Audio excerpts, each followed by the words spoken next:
We're going to solve trigonometric equations of multiple angles today. So what that means is here for the argument of my trig function, instead of just having an x or a theta, I'm going to have an x or a theta with some kind of a coefficient with it. So in this case, that's a 2. The way to solve this is to first solve it just for sine of 2x, so just the trig function with its multiple angle. So I'm going to start with that. Sine of 2x is equal to solve, I would subtract 4 and then divide by 2. So that would give me 1/2.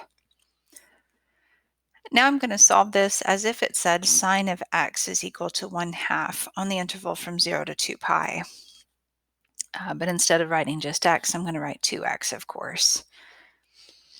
So let's see, sine is positive in quadrant 1 and in quadrant 2.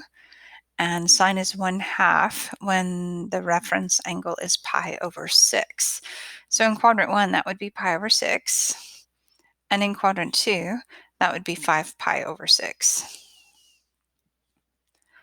Now to deal with that multiple angle, I'm going to write the general formula for this now. So that just means that with each of those solutions that I found, I'm going to add on a plus 2 pi k. So I get all of the coterminal angles also. This equal sign over here is a little bit confusing looking, so I'm going to try that one again. There we go. Better.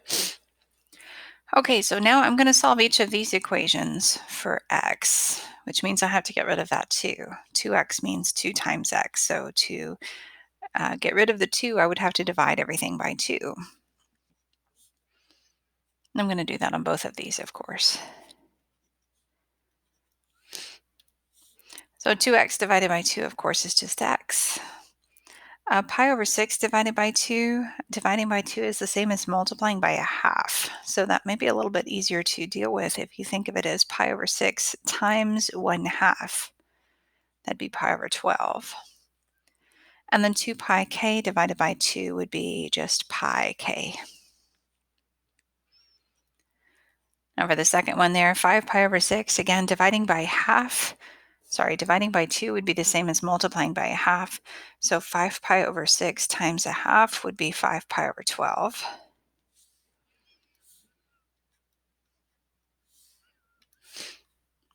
And then 2 pi k divided by 2 would be pi k again.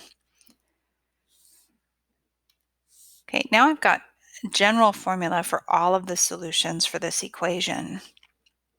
So now to find all of the solutions on the interval from 0 to 2 pi, I'm going to apply my general formula there. So I'm going to start with k as 0.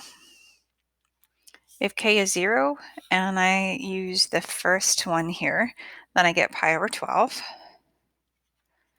And if k is 0 and I use the second one, then I get 5 pi over 12. So those are two solutions. But I need to keep going.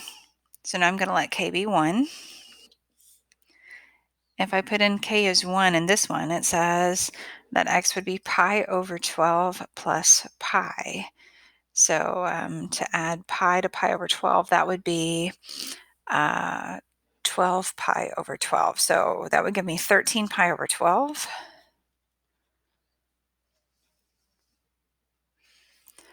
And in the second one here, 5 pi over 12 plus 12 pi over 12 would be 17 pi over 12. And then if I let k be 2, well then when I put in a 2 here for k, I would be adding 2 pi to my original angles.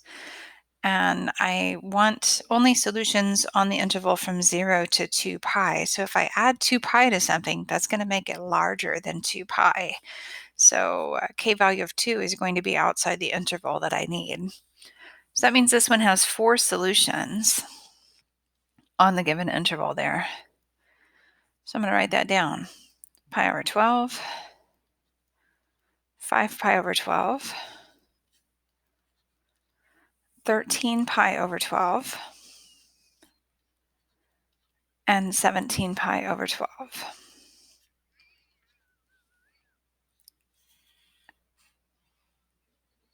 And that's how we handle it when we've got a multiple angle.